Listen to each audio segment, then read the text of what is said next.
Bismillahirrahmanirrahim. Assalamualaikum dan salam sejahtera.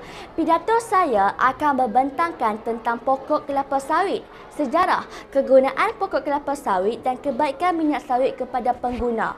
Tahukah anda bila sawit ditanam di Malaysia? Siapakah yang membawa masuk sawit ke Malaysia? Dan bilakah industri sawit ini bermula?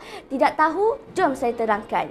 Kelapa sawit dibawa masuk ke Malaysia oleh orang Belanda pada tahun 1848 sebagai tanaman hiasan. Pada tahun 1917, kelapa sawit ditanam untuk komersial di Estate Tanah Maran dan Estate Elimina, Kuala Selangor.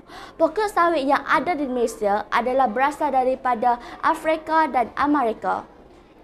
Pokok kelapa sawit adalah pokok ajaib seribu guna. Setiap bahagian pada pokok kelapa sawit boleh digunakan dan tiada pembaziran. Sabuk kelapa sawit digunakan untuk bahan bakar. Isi sawit diesam menjadi minyak sawit. Batang pokok kelapa sawit pula digunakan dalam pembuatan perabot. Ampas sawit ini dimanfaatkan untuk makanan ternakan, khususnya sebagai salah satu bahan pembuatan makanan ayam. Tempurung sawit digunakan sebagai bahan bakar dan arang. Jadi, sangat jelas pokok sawit pokok yang ajaib dan seribu guna. Minyak kelapa sawit banyak kiasannya kepada kesihatan manusia. Minyak sawit menurunkan tahap kolesterol dan memberi sokongan vitamin. Minyak kelapa sawit membantu menyerap vitamin A, D, E dan K. Minyak sawit meningkatkan penglihatan dan baik untuk kesihatan kulit. Minyak sawit juga menguatkan sistem imun dan antioksidan yang kuat. Minyak sawit dapat melembabkan kulit dan mengurangkan tekanan oksidatif. Selain itu, minyak sawit baik untuk kesihatan kardiovaskular, menguatkan kesihatan rambut dan kulit dan melembabkan kemajuan penyakit jantung. Bukankah terlalu banyak manfaat dan khasiat minyak sawit? Jadi, marilah kita sama-sama menggunakan minyak sawit dalam kehidupan seharian kita. Minyak sawit merah Malaysia kaya dengan provitamin A karotinat yang merangkumi alfa dan beta karotina. Karotinat inilah yang memberikan warna merah jingga kepada minyak sawit mentah. Karotinat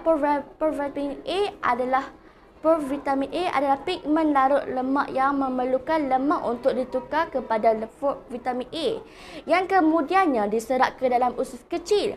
Sekurang-kurangnya 5 gram lemak diperlukan untuk penyerapan karotinat yang optimum ini. Ini menyebabkan lemak dapat dikurangkan dalam badan. Bukankah terlalu ini baik untuk kesihatan kita? Marilah kita menggunakan minyak kelapa sawit. Minyak kelapa sawit. Provitamin A karotinat di dalam minyak sawit lebih tinggi berbanding lobak merah sebanyak 15 kali ganda. Manakala provitamin A karotinat di dalam minyak sawit adalah 50 kali ganda lebih berbanding tomato. Jelasnya di sini minyak sawit lebih berkhasiat. Minyak sawit merah juga digunakan sebagai pewarna makanan. Semula jadi dalam sos, mayonis dan produk-produk bakery. Selain berfungsi sebagai pewarna, minyak sawit juga merah yang juga dapat meningkatkan jangka hayat sesuatu produk. Ini bermakna produk akan tahan lebih lama. Terbukti minyak sawit banyak kegunaannya. Sebagai rakyat Malaysia, kita semua harus menyokong kempen sayangi sawit dan membantu mewujudkan lebih banyak kesedaran tentang faedah minyak sawit. Minyak sawit sangat bermanfaat dan telah terbukti berjaya membantu negara dan pengguna. Sekian, terima kasih.